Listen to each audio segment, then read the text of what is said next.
Você já sentiu que sua vida precisava de uma pausa?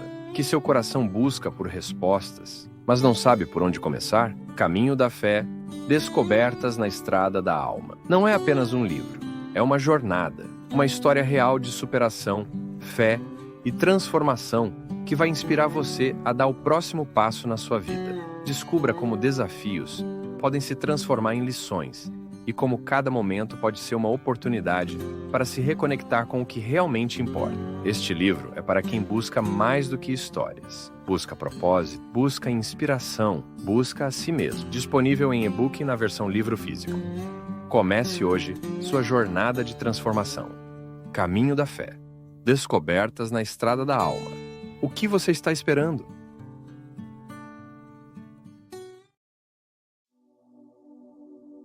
O que é muitas vezes uma dificuldade no nosso discurso é que durante muito tempo a gente associou a santidade com a perfeição.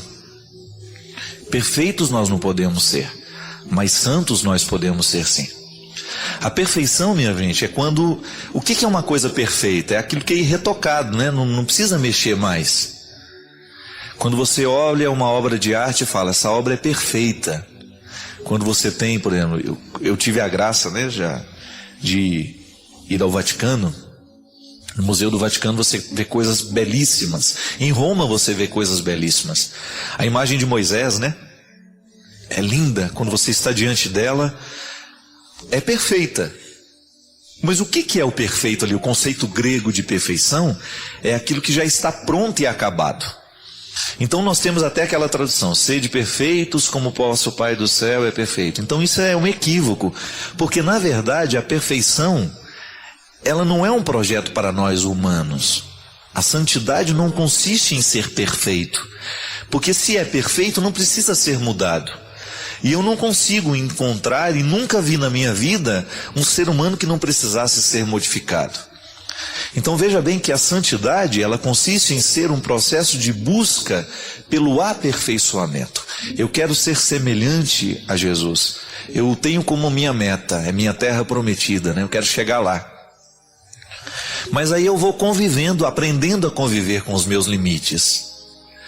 Ser santo não significa não ter pecado mais não, mas significa ter os pecados sob controle. Ser santo significa ter consciência da fragilidade. Um livro que eu recomendo, me fez muito bem quando eu li, né? Do Anselmo Grum, O Céu Começa em Você. Já leu esse livro? É lindo, lindo, lindo, lindo. Anselmo Grum trabalha de maneira muito bonita essa espiritualidade que começa no chão mesmo, na realidade humana. Então eu vivo o meu processo de santidade trabalhando o que é frágil na minha humanidade, tomando posse disso, né? Eu começo a administrar o que é frágil em mim, para que aquilo que é frágil em mim não venha me administrar. Isso é santidade, é a gente viver na consciência de que nós podemos ser melhores. Então eu começo a observar o que eu sinto. Será que o sentimento que eu tenho pelo outro é santo? Será que o meu sentimento acorrenta ou faz livre? Isso é ser santo.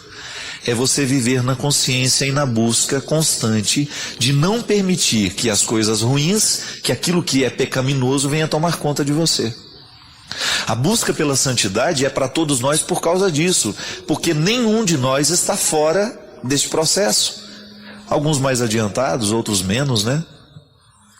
Quanto mais a gente acelera o processo da bondade em nós, a nossa opção pelas coisas boas, mais a gente acelera esse processo de santidade. E é interessante a gente descobrir que eu não preciso ser perfeito para ser santo. Mesmo porque quando eu me considero perfeito, Deus já deixou de ter chance comigo. Deus não pode agir num coração que se sente perfeito. Porque se está perfeito, está acabado, está pronto. Não pode ser mexido.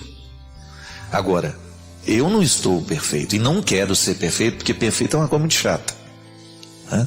Se conviver com uma pessoa que tem, como é que chama aquilo? Complexo, né? Não, é outro nome, não é complexo. Essas neuras, né? Pela perfeição, né? Tira um negócio assim, ela já não consegue nem ficar assim. Eu me lembro que tinha uma amiga minha que se tivesse alguma coisa torto na sala, ela ficava torta também, né? Do mesmo jeito que o quadro. Então, enquanto ela não levantava, não arrumava aquele quadro, ela não se sentia bem, né?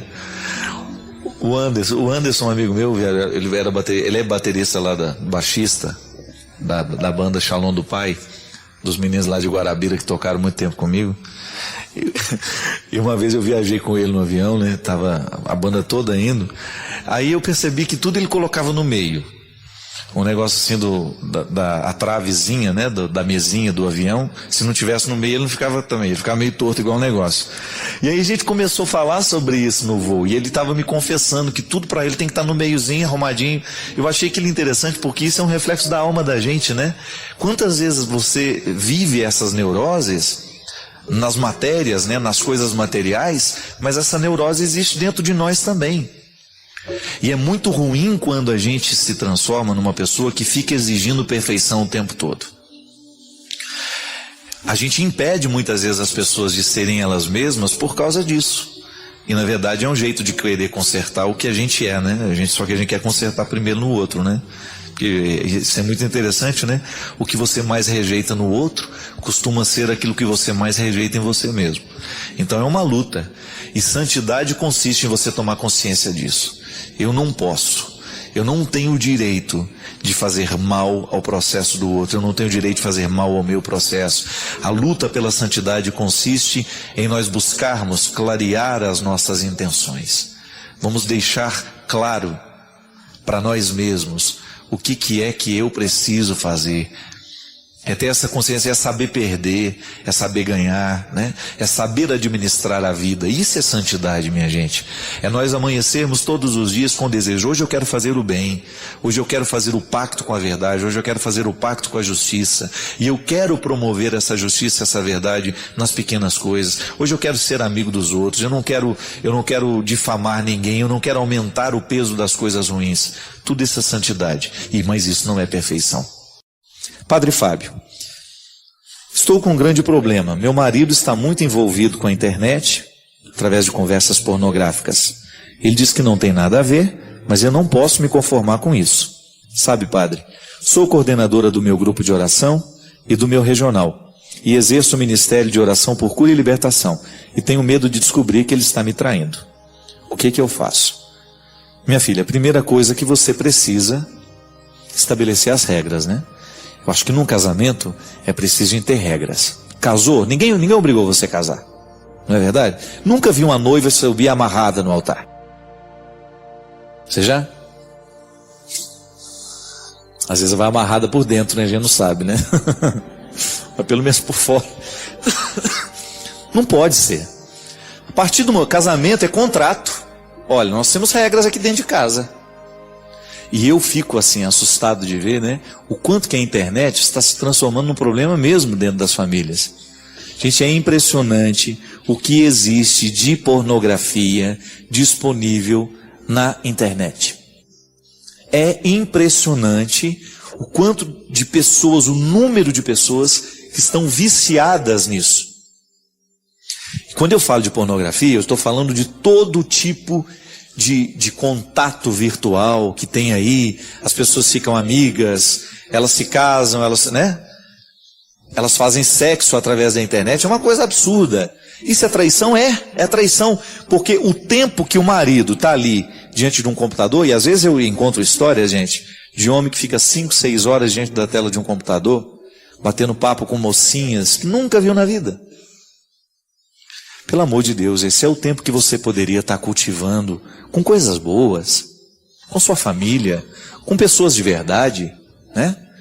Qual que é o grande problema da internet? Quando ela substitui as relações reais. Quando nós começamos a trazer para dentro da nossa cabeça um contexto absolutamente destrutivo. E eu já falei disso daqui. Nós temos que tomar muito cuidado quando isso vai virando um vício. O tal do MSN, o tal do Orkut, meu Deus do céu, há pessoas que passam boa parte do tempo em torno disso. Não fazem outra coisa. Então preciso tomar cuidado. A internet tem que ser para nós um lugar de pesquisa. Eu vou lá, preciso receber um e-mail, preciso fazer uma comunicação com alguém, eu preciso saber. É uma beleza, a gente tem aquele Google, né? Qualquer coisa que você tem dúvida, você joga lá, sai lá um monte de coisa. um monte de assuntos interessantes para o seu crescimento. Agora a pessoa passa horas e horas e horas batendo papo, conversa fiada. Oi, tudo bem? E aí? Ah, é aqui, é lá. E aí? E aí? E aqui? E lá? Então, é uma coisa desgastante, né? Que aquilo não tem fim. Eu me lembro, teve uma época que eu estava bem assim, viciado no tal do MSN. Gente, às vezes eu começava a conversar com os amigos ali, eram umas 8h30, 9h da noite. Quando via, já tinha dado 1h. Você não percebe o tempo passar. É impressionante. Aí depois deita na cama e fica igual um curiango, né? Curiango dorme de dia e fica acordado de noite, né? Fica lá e não dorme. Por quê? Claro, a excitação das luzes do computador, aquilo o cérebro fica trabalhando a 1000. E o problema é quando é um pai de família que está perdendo a centralidade da vida por causa disso. Pelo amor de Deus, gente. Nós vamos tomar muito cuidado, senão nós vamos ficar adolescentes a vida inteira. Um dos grandes problemas que eu vejo, sobretudo nos homens hoje, é esta adolescência prolongada. Síndrome de Peter Pan, né? Que não quer crescer. O garotinho a vida inteira. Pelo amor de Deus, minha gente. Essa vida requer seriedade. E hoje, cada vez mais a gente descobre isso, são as estatísticas. As pessoas estão muito pouco preparadas para a vida, do ponto de vista afetivo, do ponto de vista profissional. O despreparo hoje é muito grande. Por quê? Se você vai ver, o nosso tempo é ocupado com bobagens. Começa a fazer uma proposta de vida saudável para você, hábitos saudáveis. Nós precisamos disso. Começar a controlar um pouquinho até o tempo da internet na sua vida, porque senão daqui a pouco você está em torno disso e você não faz outra coisa. Você não estuda, você não trabalha, você não convive.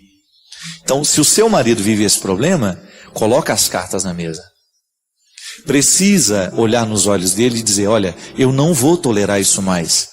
Que a partir do momento que ele está trazendo essa pornografia para dentro da sua casa, está abrindo a possibilidade também para que os seus filhos tenham contato com isso. E volta, é aquilo que a gente estava dizendo antes, perde a autoridade, gente.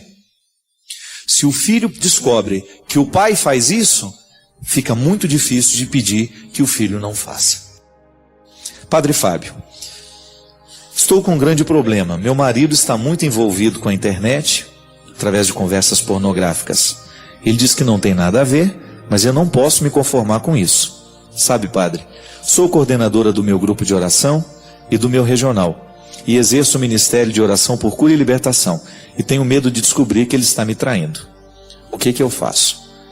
Minha filha, a primeira coisa que você precisa estabelecer as regras, né?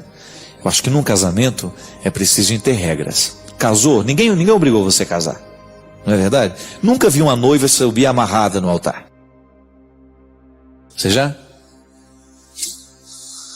Às vezes vai amarrada por dentro, né? A gente não sabe, né? Mas pelo menos por fora. Não pode ser. A partir do meu casamento é contrato. Olha, nós temos regras aqui dentro de casa. E eu fico assim assustado de ver, né? O quanto que a internet está se transformando num problema mesmo dentro das famílias. Gente, é impressionante o que existe de pornografia disponível na internet. É impressionante o quanto de pessoas, o número de pessoas que estão viciadas nisso. E quando eu falo de pornografia, eu estou falando de todo tipo de contato virtual que tem aí. As pessoas ficam amigas, elas se casam, elas fazem sexo através da internet. É uma coisa absurda. Isso é traição? É traição. Porque o tempo que o marido está ali diante de um computador, e às vezes eu encontro histórias, gente, de homem que fica 5, 6 horas diante da tela de um computador, batendo papo com mocinhas que nunca viu na vida. Pelo amor de Deus, esse é o tempo que você poderia estar cultivando com coisas boas, com sua família, com pessoas de verdade, né? Qual que é o grande problema da internet? Quando ela substitui as relações reais. Quando nós começamos a trazer para dentro da nossa cabeça um contexto absolutamente destrutivo. E eu já falei disso daqui. Nós temos que tomar muito cuidado quando isso vai virando um vício. O tal do MSN, o tal do Orkut, meu Deus do céu. Há pessoas que passam boa parte do tempo em torno disso. Não fazem outra coisa. Então preciso tomar cuidado. A internet tem que ser para nós um lugar de pesquisa. Eu vou lá, preciso receber um e-mail, preciso fazer uma comunicação com alguém, eu preciso saber. É uma beleza, a gente tem aquele Google, né? Qualquer coisa que você tem dúvida, você joga lá, sai lá um monte de coisa, um monte de assuntos interessantes para o seu crescimento. Agora a pessoa passa horas e horas e horas batendo papo, conversa fiada. Oi, tudo bem? E aí? Ah, é aqui, é lá. E aí? E aqui, e lá. Então, é uma coisa desgastante, né? Que aquilo não tem fim. Eu me lembro, teve uma época que eu estava bem assim, viciado no tal do MSN. Gente, às vezes eu começava a conversar com os amigos ali, eram umas 8h30, 9h da noite. Quando via, já tinha dado 1 da manhã. Você não percebe o tempo passar. É impressionante. Aí depois deita na cama e fica igual um curiango, né? Curiango dorme de dia e fica acordado de noite, né? Fica lá e não dorme. Por quê? Claro, a excitação das luzes do computador, aquilo o cérebro fica trabalhando a 1000. E o problema é quando é um pai de família que está perdendo a centralidade da vida por causa disso. Pelo amor de Deus, gente. Nós vamos tomar muito cuidado, senão nós vamos ficar adolescentes a vida inteira. Um dos grandes problemas que eu vejo, sobretudo nos homens hoje, é esta adolescência prolongada. Síndrome de Peter Pan, né? Que não quer crescer. O garotinho, a vida inteira. Pelo amor de Deus, minha gente. Essa vida requer seriedade. E hoje, cada vez mais a gente descobre isso, são as estatísticas. As pessoas estão muito pouco preparadas para a vida, do ponto de vista afetivo, do ponto de vista profissional. O despreparo hoje é muito grande. Por quê? Se você vai ver, o nosso tempo é ocupado com bobagens. Começa a fazer uma proposta de vida saudável para você, hábitos saudáveis. Nós precisamos disso.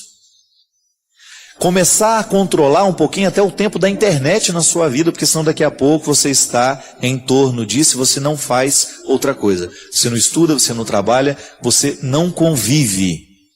Então, se o seu marido vive esse problema, coloca as cartas na mesa. Precisa olhar nos olhos dele e dizer, olha, eu não vou tolerar isso mais. Que a partir do momento que ele está trazendo essa pornografia para dentro da sua casa, está abrindo a possibilidade também para que os seus filhos tenham contato com isso. E volta, é aquilo que a gente estava dizendo antes, perde a autoridade, gente. Se o filho descobre que o pai faz isso, fica muito difícil de pedir que o filho não faça. Toda vez que nós temos um desrespeito dentro das relações que a gente estabelece, a gente precisa, primeiramente, tomar o posto, né? Isso é, assumir o papel. Quando a gente é desrespeitado é porque de alguma forma nós autorizamos o desrespeito. Eu sempre digo isso e tenho uma convicção muito clara disso. Para mim isso é muito real. E eu vejo isso muito na prática. As pessoas que são desrespeitadas, elas geralmente autorizam aqueles que a desrespeitaram pela primeira vez. É uma regra da vida. Se uma pessoa grita uma vez com você e você não fala nada sobre o grito dela, se você não diz que aquele grito realmente lhe incomoda e você não quer que ela continue gritando, é possível que ela grite a vida inteira. E porque você nunca disse, porque você nunca revelou a ela que aquele grito lhe incomodava, então é possível que ela vá continuar gritando a vida inteira. Isso é, você não tomou a posição na hora certa, então vai ter que aguentar grito o resto da vida. Porque ela identificou que com você ela pode gritar quando ela quiser. Quando uma pessoa lhe dá um tapa, sobretudo na relação marido e mulher, e você aceita este tapa, e você não coloca aquele homem no lugar dele, você está autorizando que este marido se transforme num agressor. E muitas vezes denunciá-lo é a melhor forma de ajudá-lo. Você não pode ficar passando essa violência sozinha e calada. Porque cada vez que você oculta o seu agressor, você está dando pleno poderes a ele de continuar lhe agredindo. E essas relações marcadas pelas agressões são relações que nós chamamos de objetais. O que é uma relação objetal? É quando eu estou diante de alguém que eu enxergo como um objeto. Um objeto eu posso fazer o que eu quero com ele. Ele não tem reação. Eu posso pegar essa cadeira e quebrá-la. Eu posso jogá-la fora, eu posso gritar com ela, e não vai alterar em nada o que essa cadeira é, porque ela é um objeto. Agora, a partir do momento que eu trato aquela pessoa como se ela fosse um objeto, isto é, com total desrespeito por ela, eu estou então desumanizando a relação. Uma relação desumanizada é uma relação que vai causar muito sofrimento em quem está dentro dela. Porque nós não queremos ser desumanizados. Mas volto a dizer, no momento em que há o primeiro gesto de desumanização, se a gente não reage contra esse gesto, é possível que a gente vá se desumanizando cada vez mais. E você sabe disso na prática. Começa a pensar aí na sua vida, quantas pessoas já lhe agrediram com palavras, e são agressões constantes muitas vezes. Filha que grita com a mãe, isso é tão comum, não é? Filho que agride a mãe. Um dia essa mãe perdeu a autoridade sobre ele. E a autoridade não é gritar não, viu? A autoridade é dizer a ele com calma, você não vai gritar comigo, porque eu sou sua mãe e mereço respeito. E você vai demonstrar por meio das suas atitudes, que se ele continuar gritando com você, ele vai passar por um processo de correção que lhe vai ser muito doloroso. Porque se você não contorce essa situação, não é aquela história? É de pequenino que se torce o pepino, não tinha uma coisa assim? É verdade. Se você não coloca a criança no lugar certo, daqui a pouco ela está mandando em você. Relação objetal entre pai e filho é muito comum. Tem muitos filhos, gente, que são, 2, 3 anos, carinha de anjo, mas já estão agindo de maneira terrível. Já são diabólicas nas suas atitudes. Sabe por quê? Porque elas estão criando dentro delas um espírito de autoridade que um dia vai desencadear e até mesmo no risco de violência física contra os pais. Então é preciso que a gente o tempo todo jogue luz sobre as relações que nós estamos estabelecendo. Será que nós também não estamos tratando o outro como se fosse um objeto?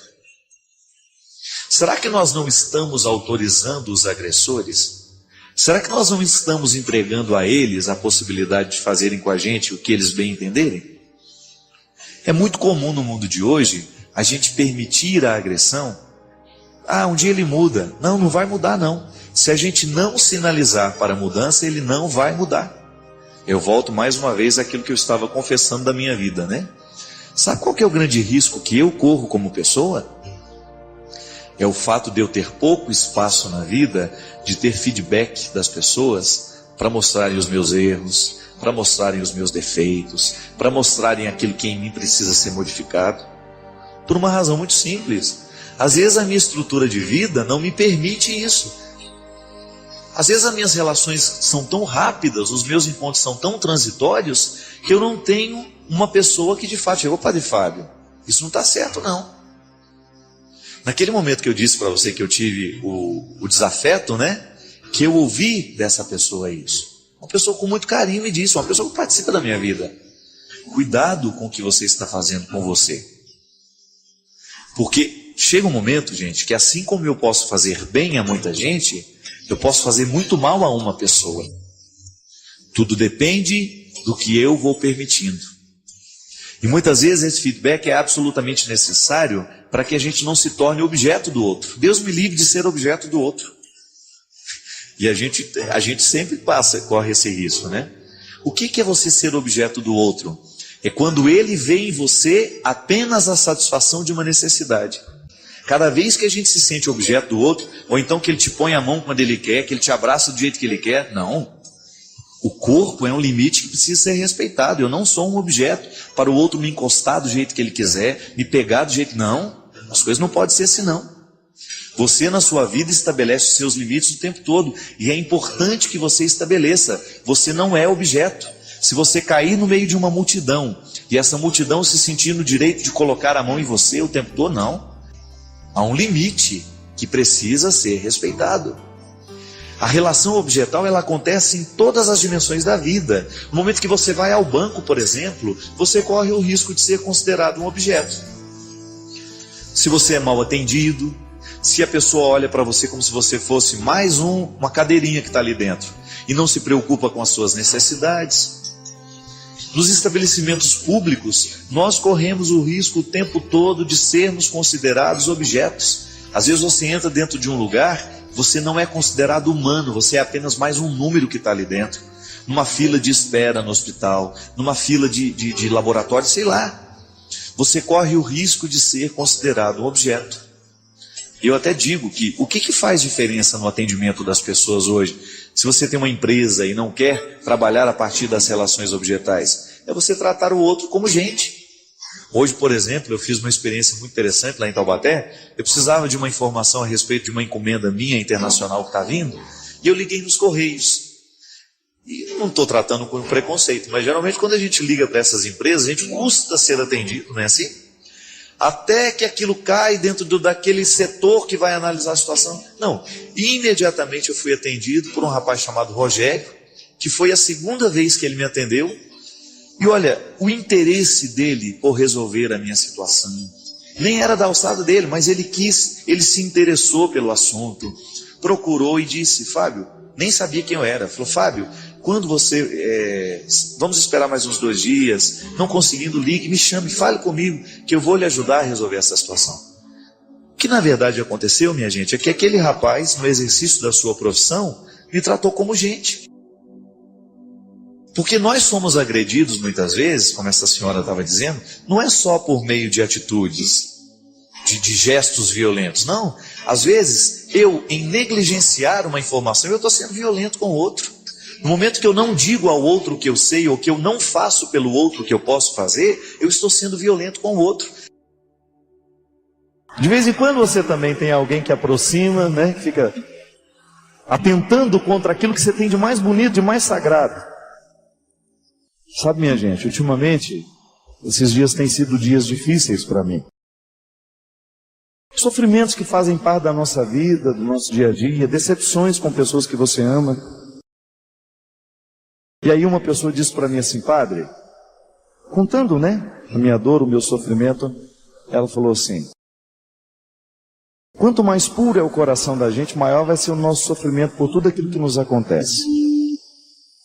E às vezes a gente tem uma tentação de pensar, porque a gente foi enganado, porque a gente sofreu, a gente foi traído, foi deixado de lado, a gente corre o risco de endurecer o coração da gente e falar: ah, tá bom, vou fazer do mesmo jeito. Não. Essa é uma arma que não vale a pena.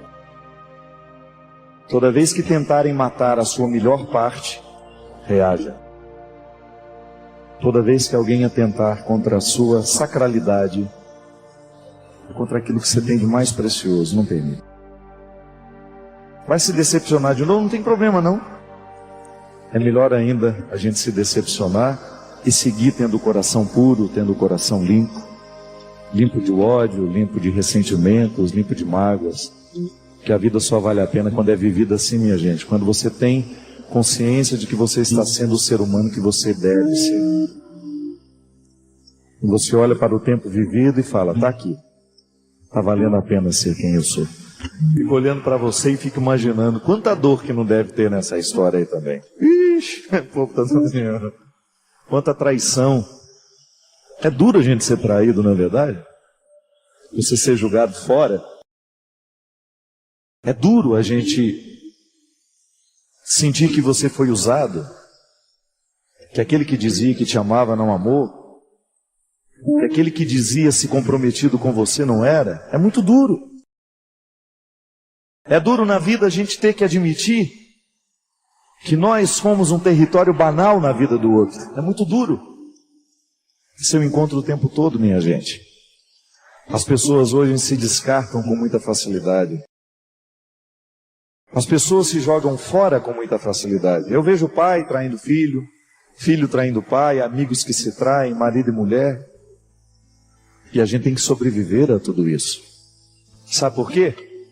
Porque a pior traição que nós podemos receber na vida não é a que o outro nos faz, mas é aquela que a gente deixa e continua e permite continuar dentro de nós. Cuidado. Cuidado para você não desperdiçar a sua vida neste tempo debaixo da terra, neste tempo de sofrimento, sem descobrir que esta dor, que este sofrimento, pode lhe gerar uma ressurreição. E aí a gente nasce muito melhor.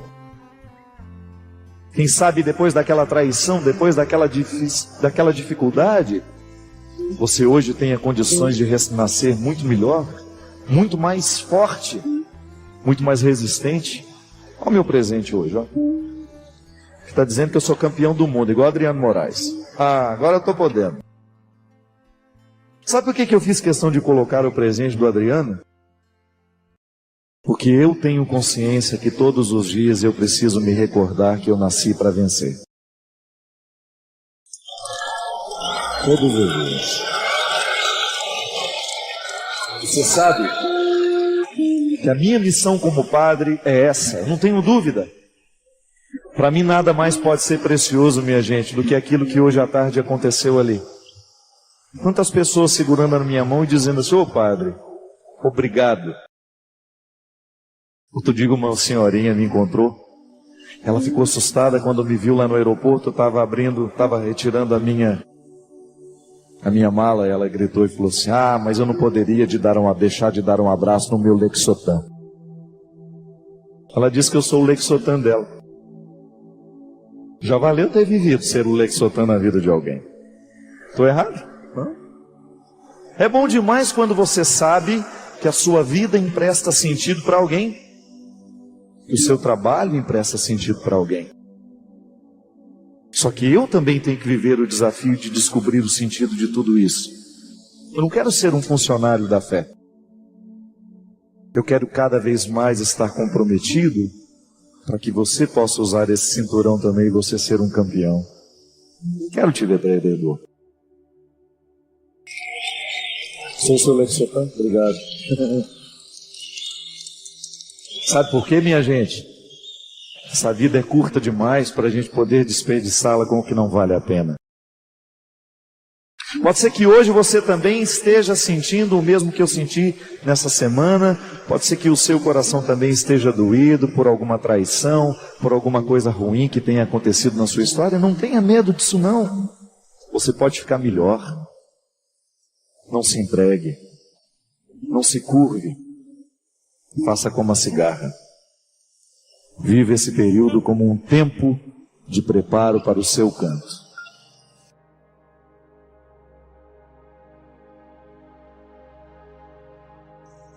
Jesus nunca desprezou aquele que se aproximou com sinceridade e pediu isso. Entra na minha casa, Senhor. Entra na minha vida.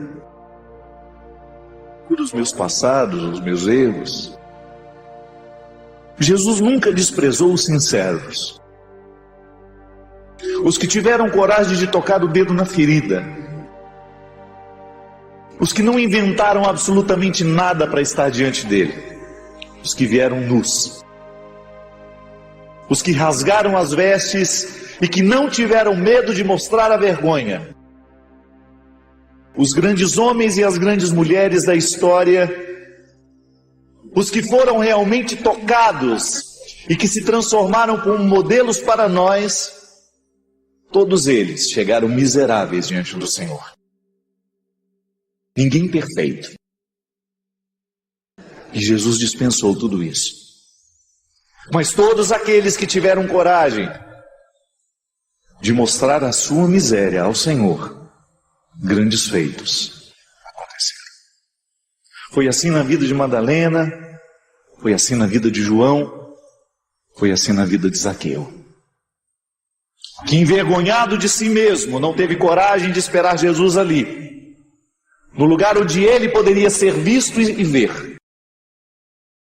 Preferiu ficar lá, escondido no meio das árvores, como se fosse um bicho, fazendo de tudo para ficar ali no anonimato, para ver Deus acontecer na vida dos outros, os que estavam lá. Porque certamente Zaqueu estava visitado pela convicção de que Jesus não tinha disposição para os miseráveis.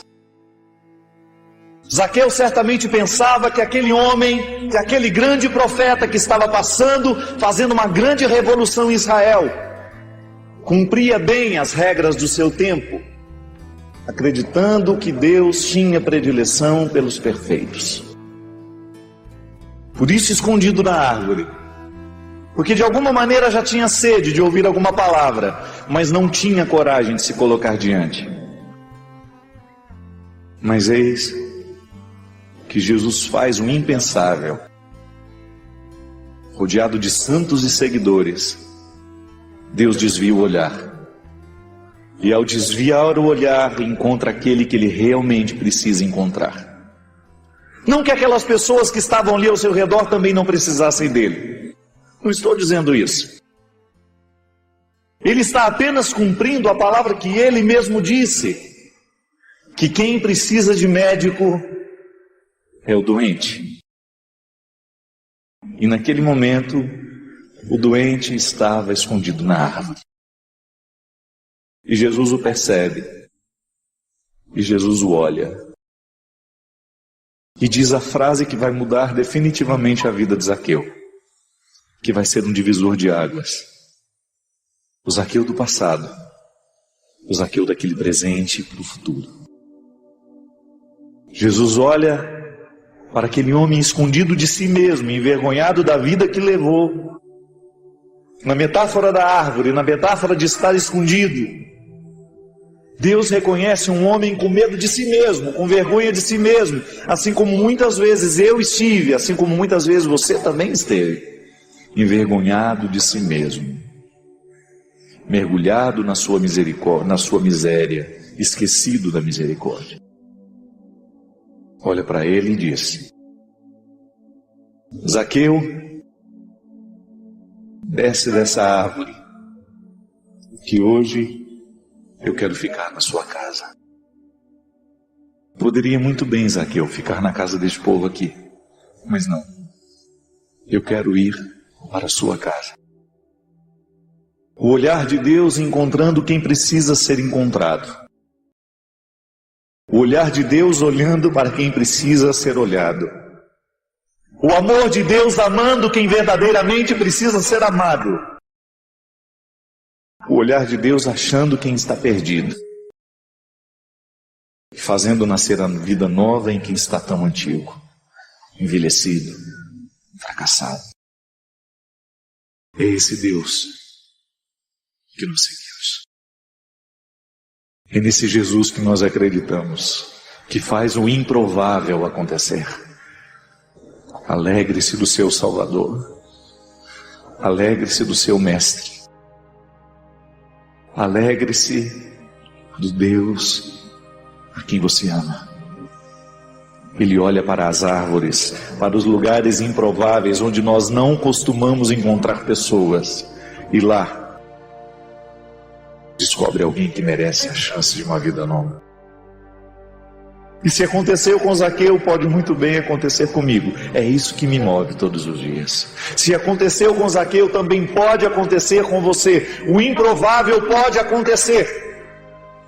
Eu também um dia vivi e continuo vivendo durante muitas vezes, em muitos momentos da minha vida, a desconfiança dos que me olham e dos que não conseguem acreditar que Deus possa fazer alguma coisa na minha vida.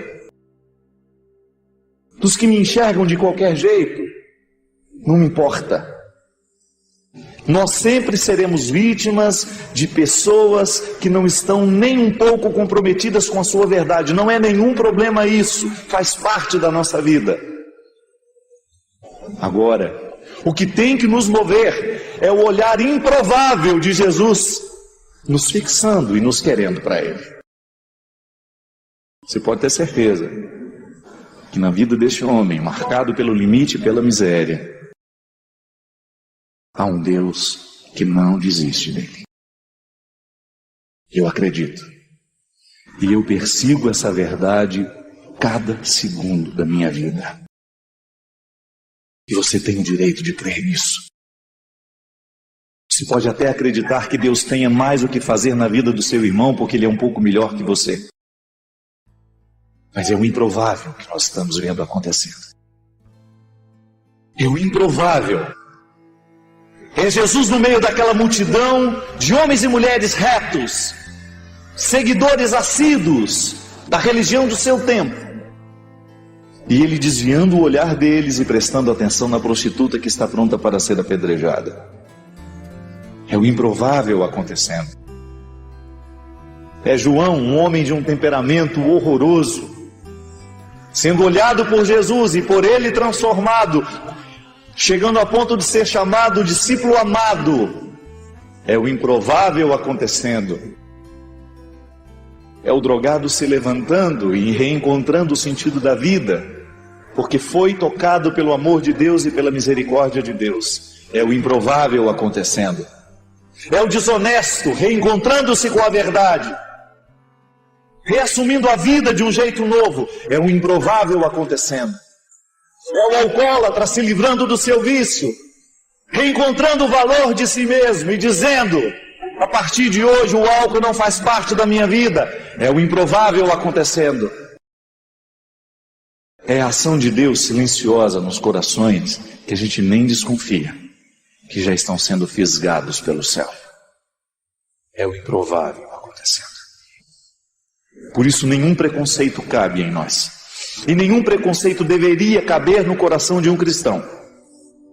Porque naqueles lugares onde eu não acredito que Deus possa estar, cuidado, às vezes aquele processo de santificação já está muito mais adiantado do que o nosso. Porque o improvável está acontecendo o tempo todo.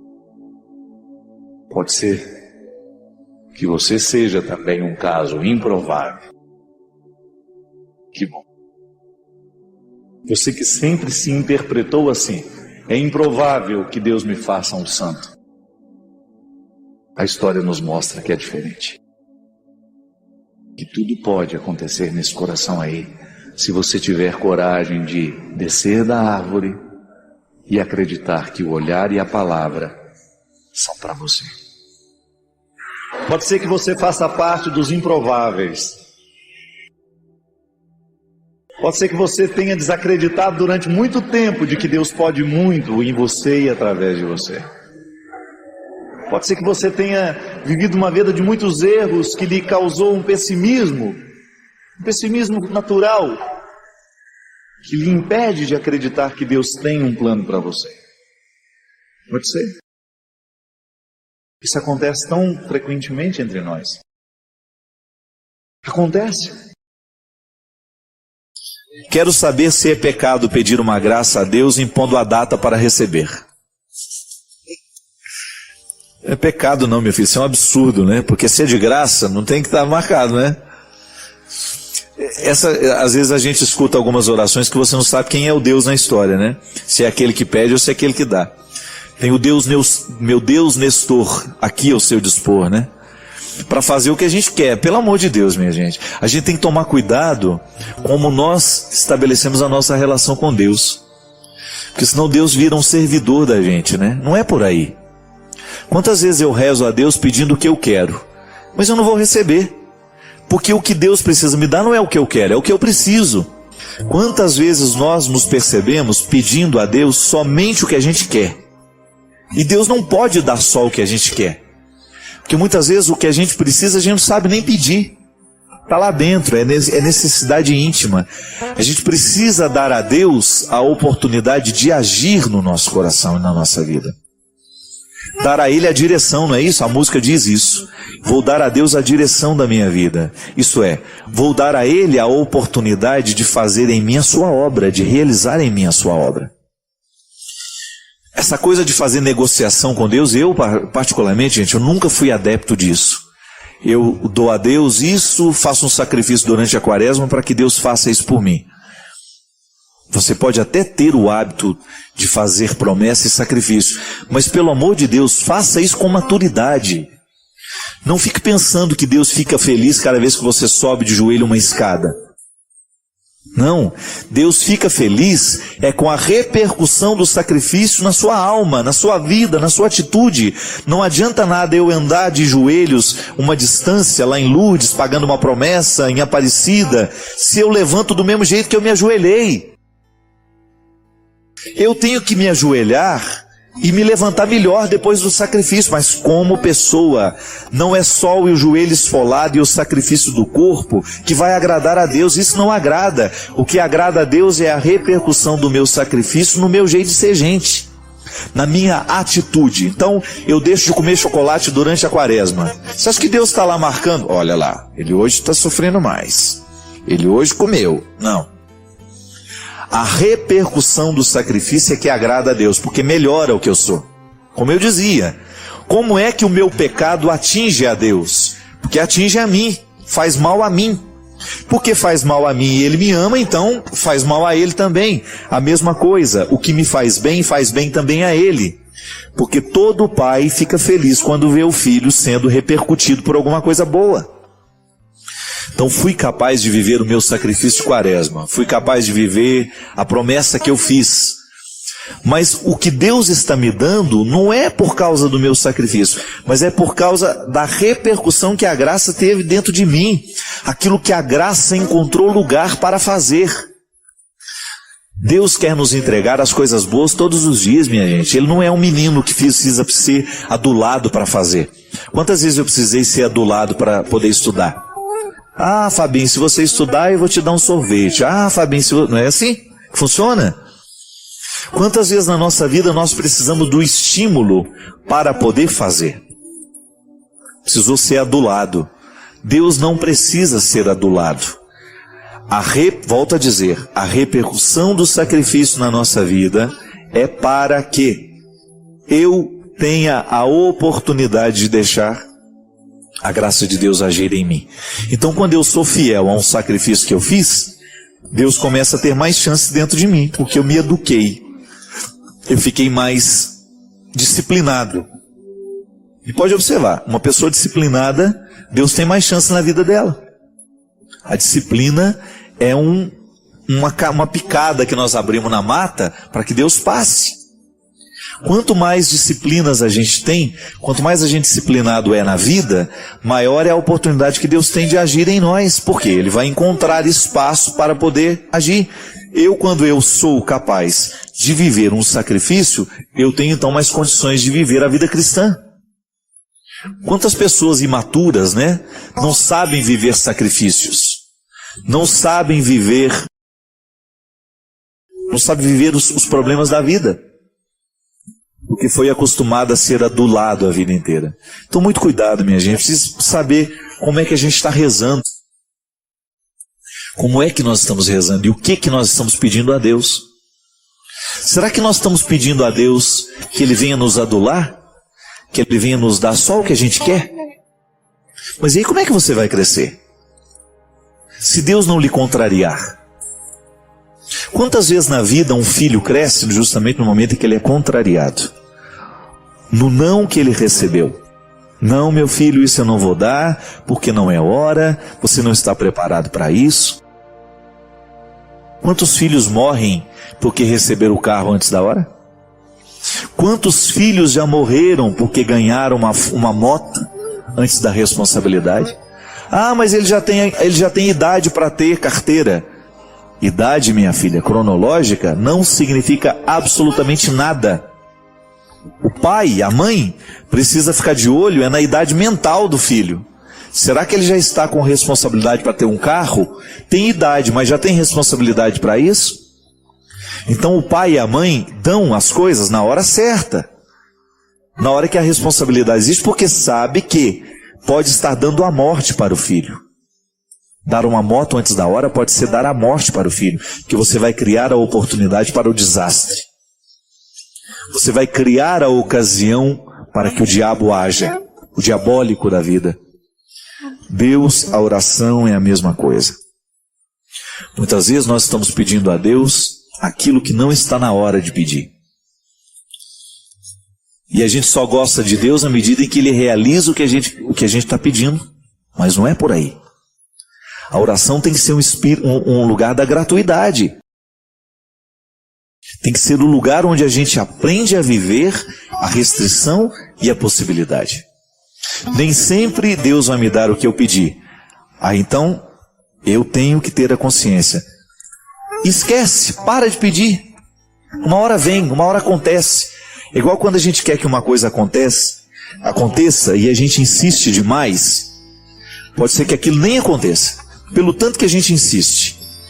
E às vezes quando você, igual um casal de amigos que eu fiquei sabendo, que há muito tempo estava querendo engravidar, já tinha feito de tudo, tentado de tudo, não tem mais jeito. Relaxaram, a mulher engravidou. A ansiedade gera isso muitas vezes. A nossa oração muitas vezes é ansiosa. Nós ficamos pedindo para Deus o que a gente quer hoje, igual criança birrenta. Mas não precisa ser assim. Nós podemos aprender a viver essas demoras de Deus. Nós podemos muito bem aprender a viver este tempo de esperar. Entrega a Deus. Eu com toda sinceridade, eu não tenho mania de pedir as coisas a Deus. O meu jeito de relação com Deus é diferente. Eu tenho Ele o tempo todo comigo, o tempo todo presente na minha vida, e eu sempre contando para Ele o que está acontecendo, as minhas alegrias, as minhas derrotas. Como? Na minha intimidade com Ele, minha gente. Eu não preciso dobrar os meus joelhos para estar lá na igreja, na capela, para estar em oração. Claro, essa oração formal é importante, mas a que verdadeiramente nos conduz no caminho da mística é aquela que perpassa a vida inteira. Quando você vê, oh meu Deus, que bom isso. Oh meu Senhor, obrigado por que está acontecendo em mim. Oh meu Deus, me dê força nessa hora. Mas eu não gosto de formular o que eu quero, não. É igual quando o Robinho ficou doente. Em nenhum momento eu tive coragem de pedir a Deus, cura o Robson. Isso eu aprendi com o Padre Léo também. Em nenhum momento o Padre Léo pediu a Deus que o curasse do câncer. Foi ele mesmo que me disse isso. Não estou pedindo não, Fábio. Porque eu não sei se Deus quer. Eu não sei se Deus pode reverter as minhas escolhas. Agora eu estou pedindo para Ele, me ajude a viver bem até o último momento da minha vida. A gente sempre tem a tentação de pedir o que a gente quer, mas nem sempre o que a gente quer é o melhor para a situação. Quem tem a sabedoria é Ele, minha gente. Quem sabe é Ele. O que eu posso saber é aquilo que a minha inteligência me ilumina e aquilo que eu permito que Ele me mostre. Mas a minha inteligência será sempre limitada para perceber a vida. Mas Deus não tem limites para perceber. Então rezar é isso. É todo dia, toda hora, falar, Senhor, minha vida está em suas mãos, os meus projetos, me ajude a tomar as melhores decisões, coloca na minha vida a pessoa certa para me ajudar, para me orientar nessa hora, e vem, acontece. Eu digo isso por mim. Deus me assessora o tempo todo através das pessoas. Deus está do meu lado o tempo todo através das pessoas. Eu sinto isso. Eu fico pedindo, não, eu mostro para Ele todos os dias minhas necessidades. O Senhor está aqui, ó. Preciso disso, preciso daquilo, e o Senhor faça do jeito que achar melhor. Eu estarei aqui, pronto, atento, esperto, para saber o que o Senhor quer. Para quem sabe eu fazer a parte do milagre que cabe. É isso. Não fique muito ansioso com aquilo que você não tem. Pode ser que não é a hora ainda. E na hora que chegar, o momento certo, pode ter certeza que a vida vai lhe conduzir e você vai chegar lá, porque Deus quer. E aí a gente faz o esforço da gente, a parceria está. Só quem já leu os livros do Padre Fábio de Mello sabe o quanto eles são transformadores, nos fazem refletir e mudam a nossa forma de enxergar a vida. Se você ainda não leu, não perca essa grande chance. Saiba mais clicando nos links da descrição.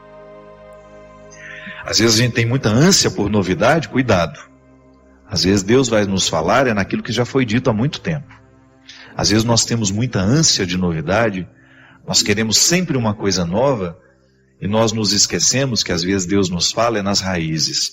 Naquilo que já está ancorado há muito tempo na nossa vida, naquela palavra que nós recebemos do Padre que nos atendeu na primeira confissão lá na nossa infância, ou naquela pregação que foi inicial no nosso processo de conversão. Nós precisamos voltar a essas origens.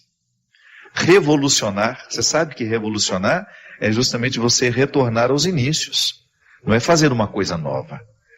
É você retomar aquilo que era original, inicial. Isso é revolucionário.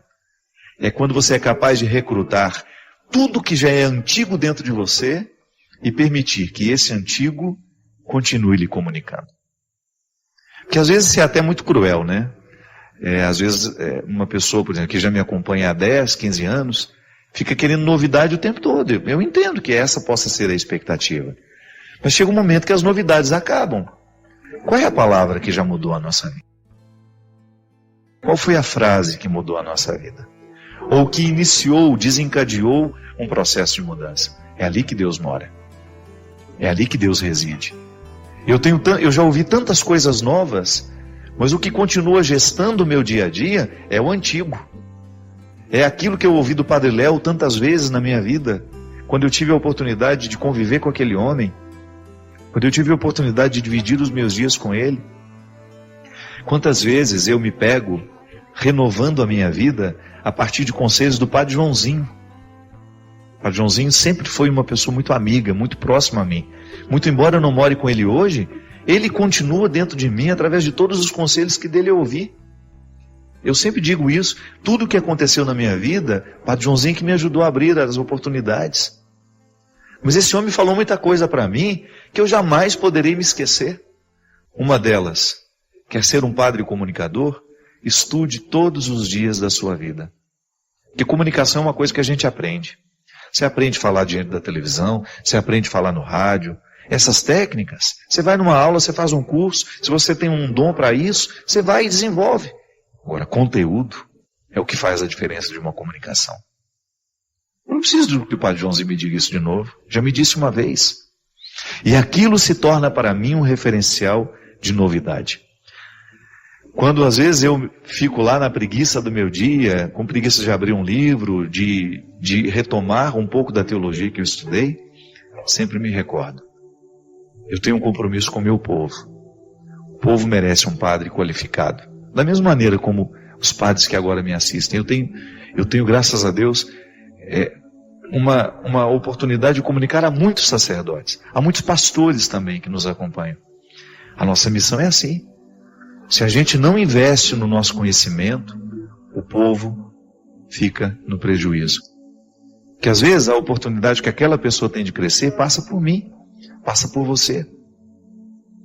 Mas o antigo continua tendo seu valor. Eu fico muito feliz de estar aqui hoje, de uma maneira nova, mas sempre antigo. Tudo aquilo dentro do meu coração que está devidamente enraizado no essencial. Para mim, essa é a palavra mesmo que tem gestado os meus dias. É a calma. Tanta coisa, você não faz ideia do tanto de coisa que na minha vida saiu do eixo, desde o ano passado. Desde o final de dezembro, início de janeiro, fevereiro, março, uma coisa atrás da outra. E coisas graves, sérias mesmo, que me fragilizaram muito como pessoa. Ainda estou tentando administrar algumas delas, que refletiram muito na minha saúde. Estou no meio, na verdade começo hoje um tratamento novo.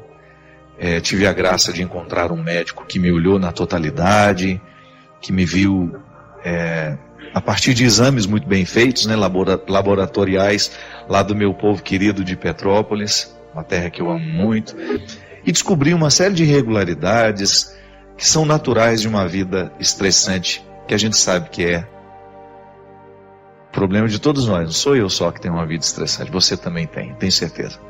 Mas a gente precisa cuidar da gente, a gente precisa fazer a gente precisa se olhar com carinho e com calma. Às vezes a gente se olha com pressa demais. E eu achei muito interessante porque quando o médico ele olhava os meus exames, ele olhava com muita calma.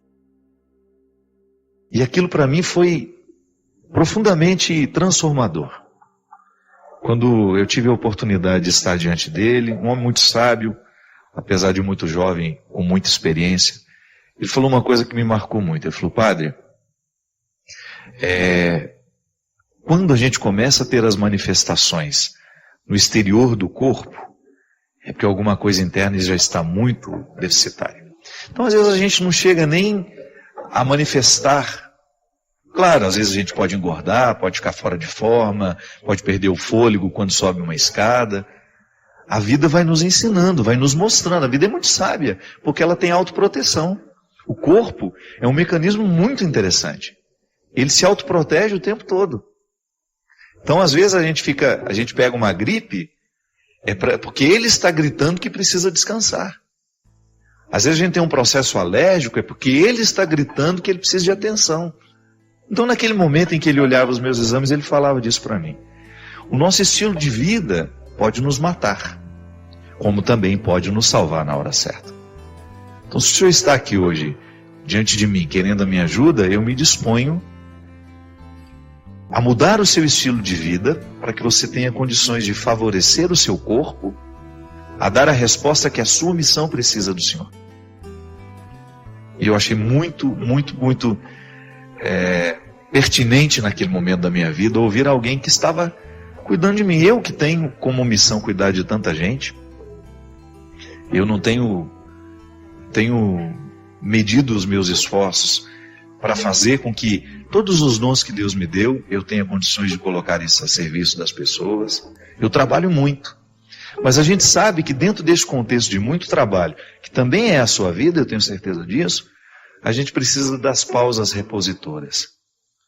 A gente precisa se oportunizar o cuidado que nos ajuda a dar conta do fardo que a gente leva. Eu não pretendo parar de trabalhar. Eu não pretendo trabalhar menos. É minha meta de vida continuar fazendo tudo que eu faço.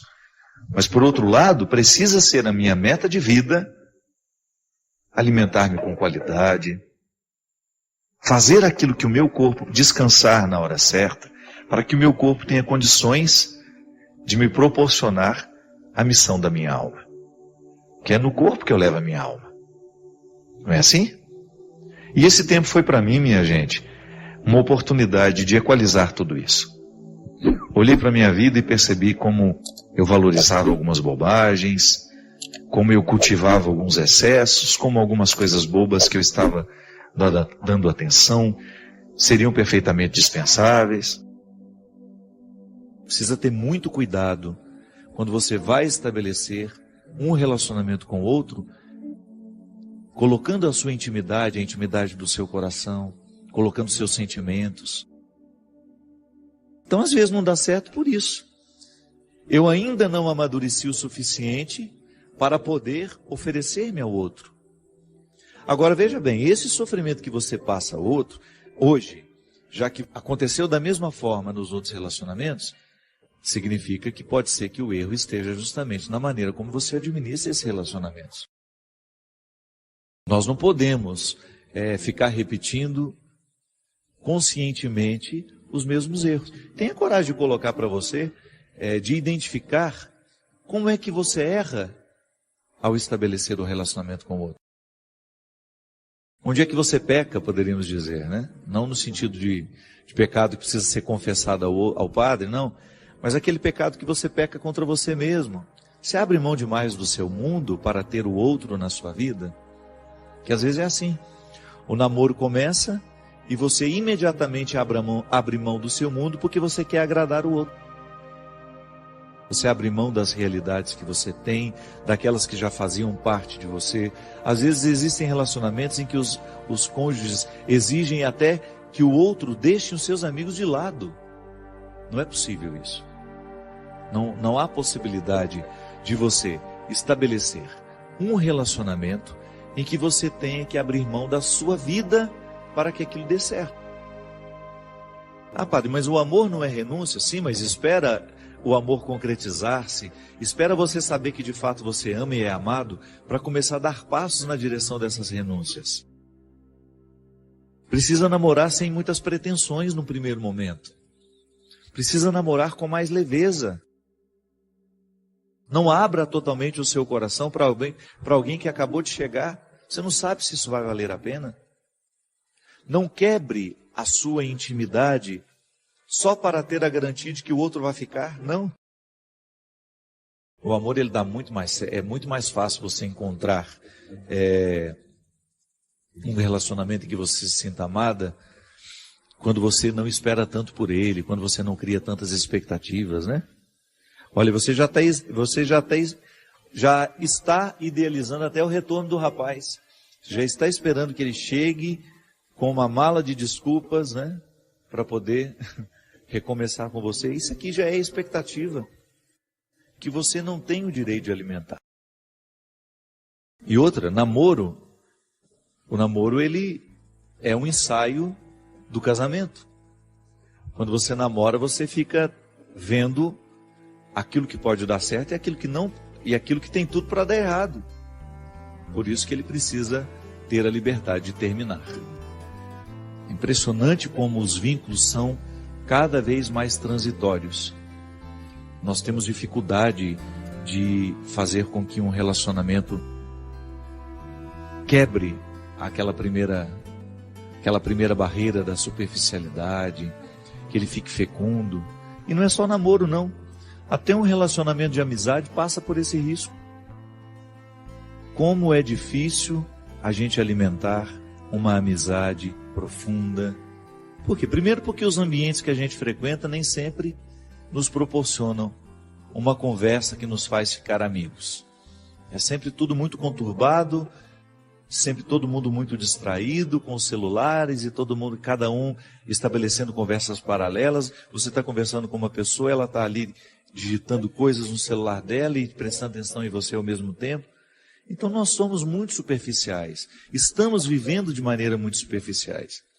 É natural que os nossos relacionamentos também entrem pela mesma perspectiva, né? Não é possível a gente criar vínculos fecundos com tanta superficialidade. É uma mudança de vida mesmo. Passa pelo conceito de conversão. Interessante, né? A conversão que Jesus nos propõe é justamente a gente ir cada vez mais tomando posse do nosso coração. É um movimento de profundidade, veja bem. É um movimento que faz com que a gente tenha uma busca interior que nunca vai terminar. A superficialidade tem fim, a profundidade não. Quando você opta por viver uma busca de amadurecimento, por exemplo, como essa menina aqui, por que os meus relacionamentos não dão certo? É preciso investigar-se. Não dá para ir fazendo esse rolo compressor, apenas dando a desculpa para si mesmo e para os outros. Ah, eu tenho dificuldade de amar e ser amada. Eu tenho dificuldade de ser fiel. A pessoa nunca toca de fato o cerne das questões. Que ninguém é assim por acaso. Algum motivo ali precisa ser descoberto, ser investigado, para que a gente tenha condições de mexer nele. Aristóteles, um filósofo clássico, dizia que a vida só vale a pena ser vivida à medida em que ela é refletida. Aquele que não reflete a vida que vive, aquele que não reflete a experiência pessoal, diária, nós podemos chamar até isso de exame de consciência, né? Faz uma leitura cristã disso. O que é o exame de consciência? Aquela oportunidade que a gente tem de voltar os olhos para o nosso jeito de viver, para a vida que nós estamos escolhendo, e aí você ter coragem de ser o seu juiz, de ter coragem de fazer uma interpretação se está sendo justo ou não aquilo que você estabelece para você. Qual é o papel do juiz? A jurisdição é justamente olhar para a realidade, para as partes que compõem aquela realidade e identificar se é justa ou não aquela relação que as partes estão estabelecendo. Eu preciso fazer isso todo dia comigo, você também. Olhar para as escolhas que você faz na sua vida, para o tratamento que você se oferece e saber se você está sendo justo. Muitas vezes nós não chegamos à resposta que essa menina aqui precisa chegar. Por que que meus relacionamentos são tão vazios? Por que que mesmo ela sendo uma pessoa boa, uma pessoa religiosa, por que que apesar de todos esses valores que ela tem, que ela enumera aqui no início, tem uma boa família, pratica uma religião de maneira saudável, é estudiosa, por que que com ela alguma coisa está dando errado? Talvez falte estabelecer esse juízo. Investigar-se com mais propriedade. E quando o assunto é relacionamento, gente, a primeira coisa que nós precisamos colocar no tribunal é o tanto que a gente se ama. Como é que você sabe que é um relacionamento doentio? Quando não existe alegria na entrega. Quando você percebe que o outro está lhe pedindo aquilo que você não poderia dar a ele, que é a sua identidade. Eu para amar você, você terá que mudar isso, aquilo, papapá, papapá, papapá. Tudo bem. Se for para mudar coisas que antes eram ruins em nós, o amor do outro nos ajuda, porque nos constrói. Vai nos mostrar aquilo que a gente tem de exagerado, aquilo que pode ser lapidado. Mas quando o amor do outro é condição, a condição para que o amor exista é que a gente abra mão de ser quem a gente é, então alguma coisa está errada. Então o outro não está me amando, o outro está me sequestrando. Você poderia estar perguntando, mas padre, como é que uma pessoa pode abrir mão de ser quem ela é? Acontece demais, minha gente, acontece toda hora. Como padre, eu tenho esse acesso ao sacrário da consciência das pessoas. Então eu encontro muita gente roubada de si mesmo. Gente que precisou abrir mão de ser quem é para ter o outro ao lado.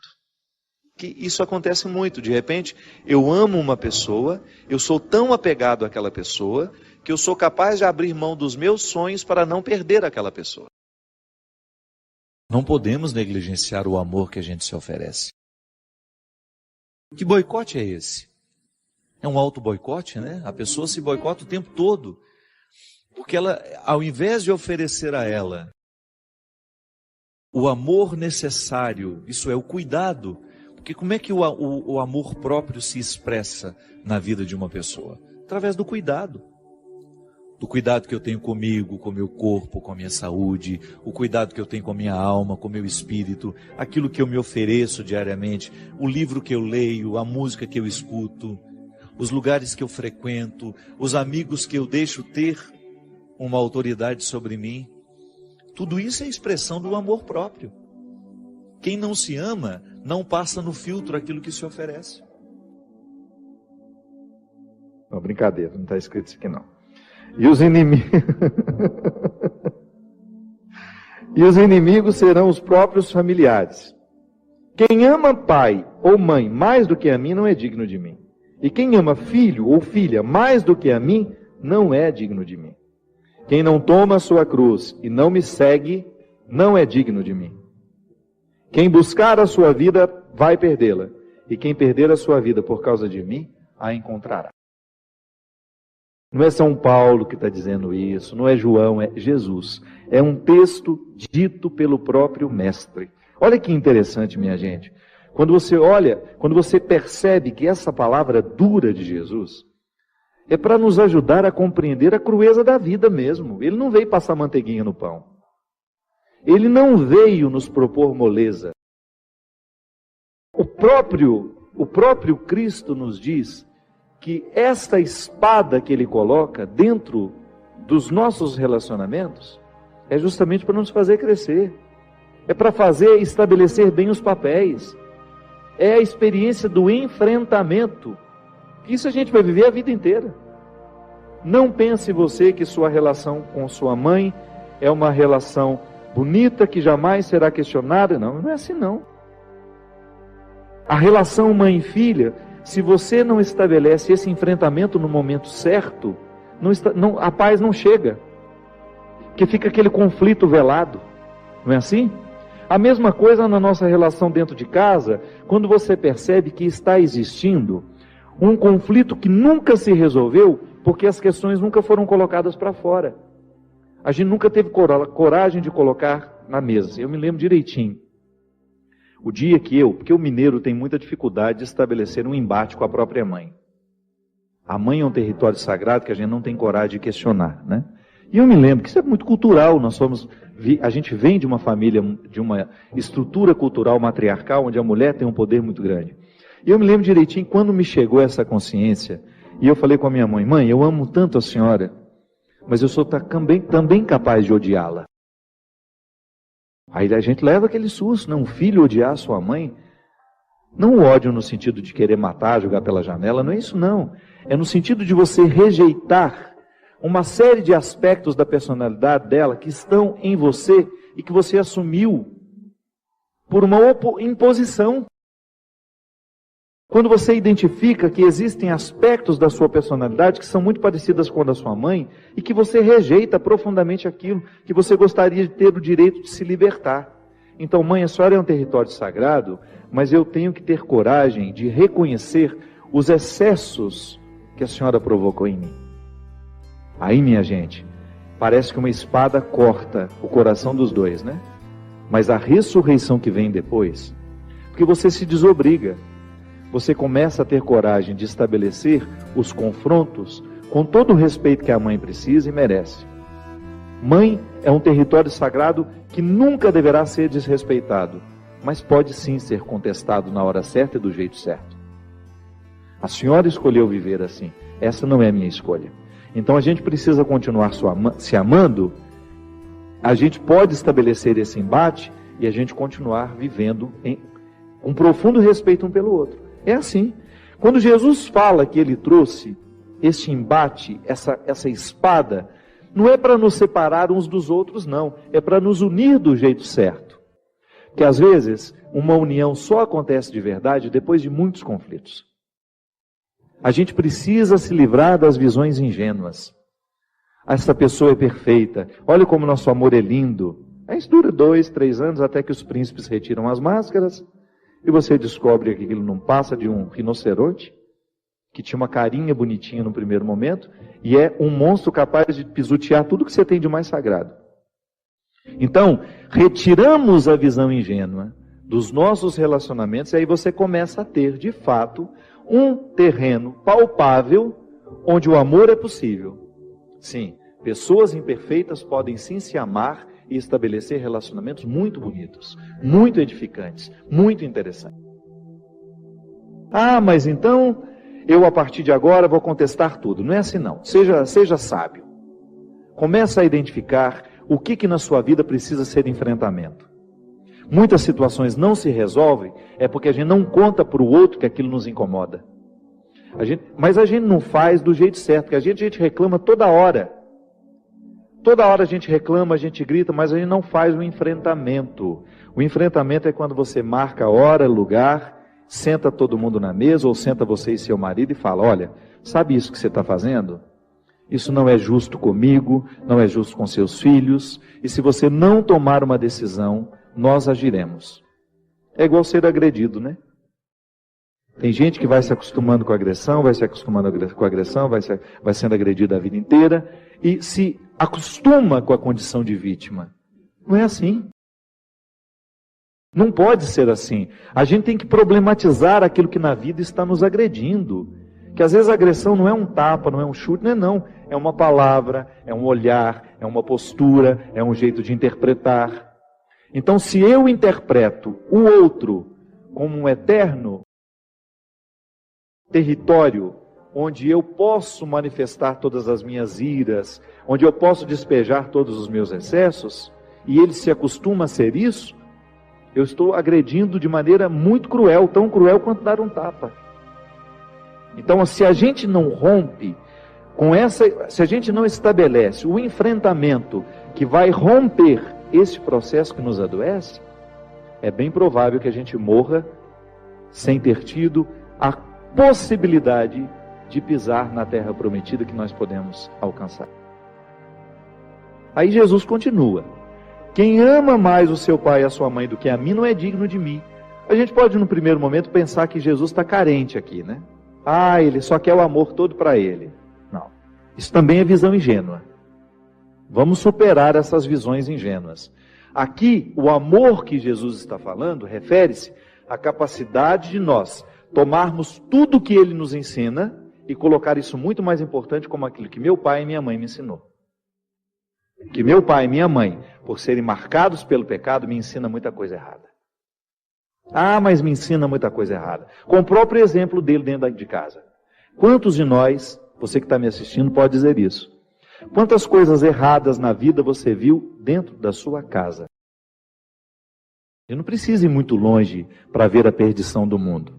Às vezes está ali dentro, com uma falta de testemunho, com uma falta de honestidade, com uma falta de verdade. Os vícios que nós criticamos tanto dentro, que estão presentes pelo mundo afora, às vezes estão aqui dentro da nossa casa, do nosso lado, sendo promovidos por pessoas que nos amam e dando o exemplo aos filhos que estão crescendo. Os nossos lares precisam de conversão sim, minha gente. Então, quando Jesus fala, quem ama mais o seu pai e sua mãe do que a mim, não é digno do meu reino. Por quê? Porque não pode chegar ao reino aquele que não está convencido, tocado, modificado pela mente de Cristo. É cristianismo. É a mente de Cristo na minha, é o pensar de Cristo no meu. Ah, mas isso parece uma dependência horrível, é? Se você quiser olhar como uma dependência, mas é uma dependência que só me faz bem, porque não tem uma palavra de Jesus, não tem um só conselho que Ele tenha deixado que se oponha à minha felicidade. Padre Fábio, como identificar qual é a cruz que nos levará para o céu? É a cruz de cada dia, não é? Sempre digo, a cruz é grande, mas ela se desmembra em pequenos pedaços. Não há cristianismo sem cruz. Nós não podemos admitir a vida humana sem dificuldades. Dentro do cristianismo nós chamamos isso de cruz. Na subida de Jesus para o Calvário, ele levou fisicamente, materialmente uma cruz. Mas toda a vida de Jesus foi marcada por cruzes que ele precisou levar. Para quê? Para ele chegar ao lugar a que ele precisava chegar. Para ele ser quem ele era. Jesus era muito consciente do esforço que ele precisava fazer para ser quem ele era. Ele não dava tréguas ao seu processo humano. Mesmo sendo Deus, ele não foi privado de ser homem, né? Isso é muito interessante a gente identificar em Jesus uma luta constante pela maturidade. É claro que Jesus precisou clarear dentro do coração dele, dentro da mente dele, o projeto de Deus para a sua vida. Foi humano esse conhecimento do projeto de Deus. E ele foi levando as suas pequenas cruzes no dia a dia como nós. Ele enfrentou as dificuldades humanas. Chorou pelos amigos que morreram, deve ter se irritado também, deve ter... Claro, a Sagrada Escritura nos mostra, né, ele quebrando tudo lá, irritado com todo mundo. Ele viveu a sua cruz dia a dia para ele ser quem ele foi. Para ele ser quem ele é, né? Ele é. E esse projeto para nós também, meu filho. Nós temos aí todas as forças do sacramento que nos incorporam na vida de Cristo para a gente também dar conta dessa cruz. Eu fico pensando, gente, que nós precisamos lutar o tempo todo para a gente não se perder, para a gente não se deixar, para a gente não perder a oportunidade de ser quem a gente é. E não conseguimos ser quem a gente é, esse potencial que Deus colocou em cada um de nós, né? Qual o padre que eu fui hoje, né? Será que é o padre que Deus espera que eu seja? O pai que você conseguiu ser hoje para os seus filhos? O amigo que você foi? O namorado que você foi? O filho que você foi? Será que já é o que Deus projetou? Não acredito que seja. Porque há muito ainda que ser buscado. E como é que nós vamos chegando lá? À medida em que nós vamos assumindo os nossos sacrifícios, as nossas lutas dia a dia. E a isso nós chamamos de cruz. E esta realização humana é um jeito de antecipar no tempo esse chegar no céu. Essa chegada no céu, ela é escatológica. Ela acontecerá de maneira definitiva no momento da nossa morte. Ou não, né? Depende do que nós fomos fazendo, do céu que nós construímos aqui. Mas ela se desdobra em responsabilidades históricas. Hoje eu tenho a oportunidade de escolher, ser quem eu serei. E isso é assumir a minha cruz ou não, porque para eu ser um ser humano bom, para eu fazer pacto com a bondade, eu tenho que fazer os meus sacrifícios. A maldade sempre deixa um recadinho na minha janela. A maldade sempre vai bater na nossa porta, tentando nos seduzir, tentando fazer a gente deixar a cruz. Não faz esse sacrifício hoje não, né? Viva leve, né? É um processo que a gente não pode descuidar. A cruz de cada dia, o sofrimento de cada dia, são definitivos para que nós possamos chegar a ser quem nós podemos ser. Senão a gente morre sem ter chegado lá. Morre sem ter conhecido, sem ter atualizado na vida o potencial que Deus colocou em nós. É muito triste, né? Você vê uma pessoa amargurada, morrendo sem ter sido quem ela poderia ter sido. É lamentável quando você descobre que uma pessoa resolveu desperdiçar o tempo da vida dela sendo um miserável, vivendo essas misérias, assumindo essas misérias de maneira errada. Assumir a cruz e carregar essa cruz é a gente administrar bem as misérias e aquilo que nos faz sofrer. Tanta coisa ruim acontecendo no mundo, e de onde nasce isso? Nasce de pessoas como nós. Tantas coisas ruins são arquitetadas pelo mundo afora, né? Tanta violência sendo gestada, tanta injustiça sendo praticada. Por quê? Alguém decidiu ser ruim. Alguém decidiu não levar a cruz.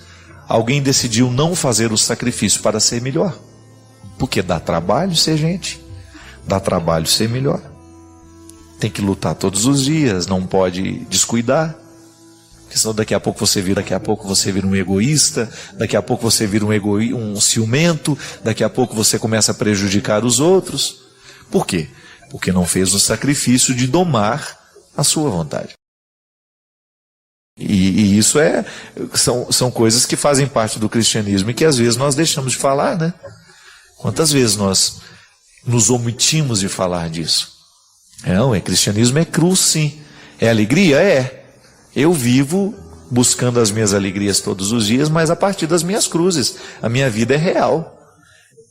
A alegria não chove no quintal da minha casa todos os dias. Eu tenho que abrir, né, o espaço para que ela aconteça. Ela é construída a 4 mãos. Deus entrega o presente, mas eu faço a minha parte, o meu esforço. Então, identificar a cruz que nos leva ao céu é você olhar para frente, descobrir o que hoje na vida precisa ser administrado, quais são as dificuldades que você tem. Essa é a sua cruz. Esse é o céu, começando ou não. Que às vezes a gente adia, né, a construção do céu.